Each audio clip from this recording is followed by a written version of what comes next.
Hi, I'm Austin, and welcome back to Beats Motel.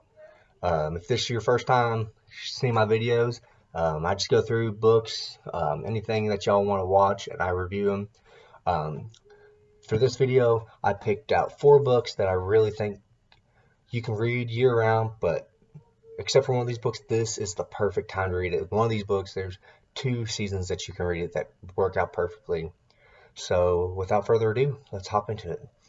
So, for the first one, I picked a classic. And it's not Frankenstein. It is Dracula by Bram Stoker.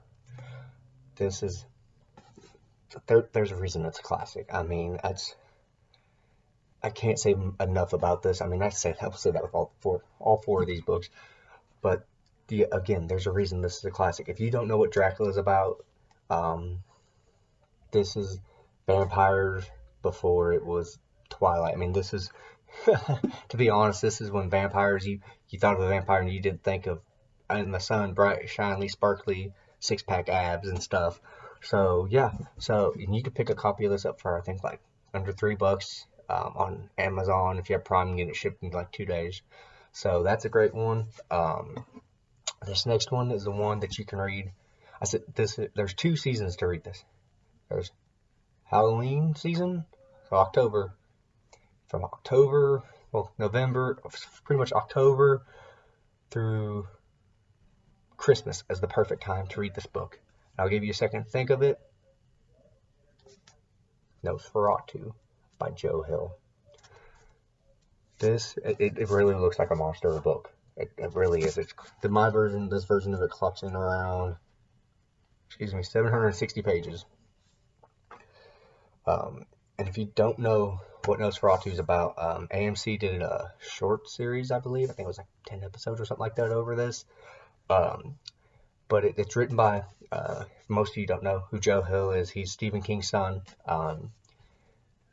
He didn't want to, I'm not bashing on his brother, but his brother Owen King co-wrote Sleeping Beauties with Stephen King. And so Joe decided he didn't want to get famous just off of the last name King. So he's going off of Joe Hill, and this is a great book. I mean, like I said, it seems super thick, but I read the first 300 or 400 pages in a day. I mean, it's the first chapter. If the first chapter does not pull you in and like, okay, I need to read this, then I don't know what will. I mean, honestly, it's the first chapter. I read the first chapter and I was hooked. There was no turning back after that. So yeah, so this is a great book. I mean, it's Christmas Land and stuff. If you read it before, if you haven't, there's something in here called Christmas Land, which makes it so it's even better for Christmas time too. So I mean, you don't have that many horror books that you can do for Christmas time really. And I classify this as a horror thriller in some scenes. But yeah, this is a great book. The next one, I know some of you, once you see it, are going to go, oh, not another review over this. Bear with me. I promise the last one's going to be, in my opinion, just as good, if not better than this one. And of course, you cannot have an October month book reading list without Stephen King. You just can't, especially The Shining. As most of you know what The Shining probably is. If you don't, then not to be mean, but you've been living under a rock. Because I mean, there's the Stanley Kubrick film, there's the short miniseries, and then of course you have Doctor Sleep coming out here next month, I believe. And I'm gonna read that before I go watch the movie, and I'll do a review over that too.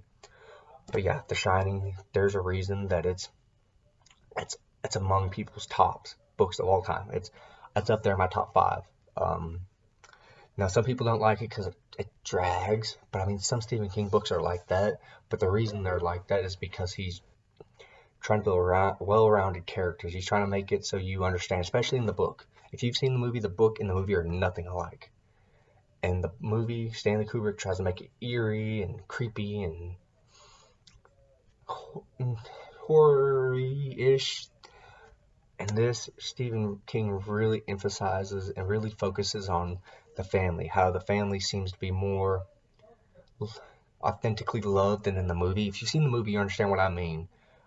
He really shows in here how much Jack loves Danny. And that's as far as I'm going to go without trying to spoil anything. So yeah, so this is a great book. I've read this one 5 or 6 times. I've read Dracula about 2 or 3 times. So yeah, so this is a great book. And this last one, oh, hold on one second, I'm going to take a drink real quick. Rick and Morty, I don't care what you say, that's a great show.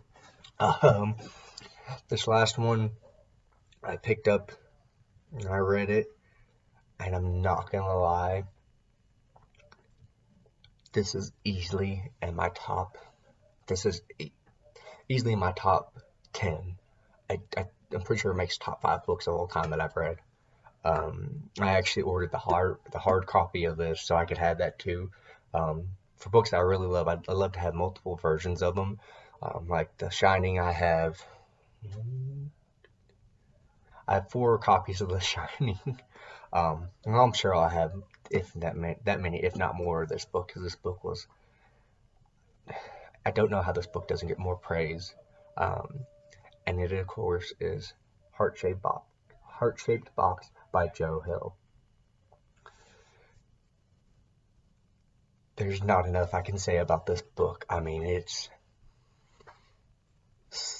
some people say you can see what happens coming, and you kind of can, but there's some aspects of it in here that I didn't see coming, and it just, I love this book. I mean, the main character, Jude, I believe is his name. It's Jude. Sorry about that. It's one of my favorite books, and it's been a while since I read it. He really comes off as a not so nice person, to put it very, very nicely.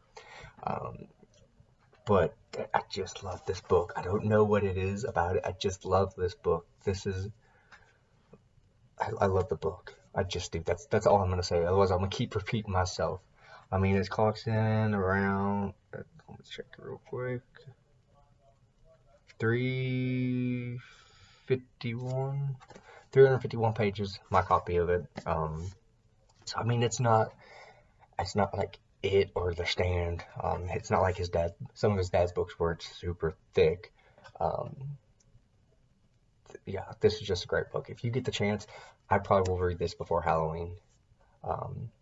I wish they turned this into a movie, but I don't at the same time, because I'd love to see a movie of this. I'd love to see this turn into a movie, but I don't know if it could do the book justice, just for how amazing it is, and just the scenes in there, and the scenes in it. It's not, there's some scenes it's not for the faint of heart, by any means. But yeah, just if you get the chance, pick this book up, especially if you're like, here in Texas we have half-price bookstores. If you have a half-price bookstore, go pick up a copy. I mean, if you pay $5 for it and you don't like it, it's $5. I mean, you just wasted less than what you pay for a Subway sandwich. So yeah, so like I said, these are my 4 picks that I'm gonna go with for the month of October that I think you absolutely need to read. I mean, there's others, but most of my books are packed up.